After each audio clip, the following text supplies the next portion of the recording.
అమ్మగారు ఆవు పాలు తెచ్చిన. ఆ పాలక్కడ తగలేసి నువ్వు ఇటు తగలడు. ఒకసారి సుబ్బి, ఇక్కడేవో ఇంగ్లీష్ ముక్కలు ఏడ్చాయి కానీ కాస్త చదివి చెప్పు. నాకేం వచ్చు అమ్మగారు.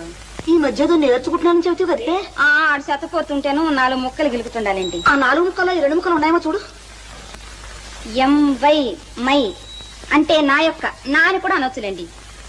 డిఈఏఆర్ డీర్ అంటే దుప్పండి. జింకలో లేడు దుప్పులు ఉండవండి, ఆ దుప్పి. దుప్పే? నీ మొహం ఎవరైనా నా దుప్పి అని రాసుకుంటారే? ఆహా, అది కాదండి, డియర్ అండి. డియర్ అంటే అంటే మరి సిగ్గేస్తుందండి. ఓసి నీ సిగ్గు తట్టుబంట్ల గాను త్వరగా చెప్పి చావే. అంటే ప్రేమించుకునేటప్పుడు ఇంగ్లీష్ లో అనుకునే మాటలండి. అంటే నాథానా? అదే కాదండి, ప్రాణేశానా?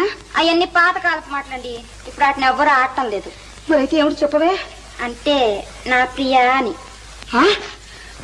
ప్రియానే?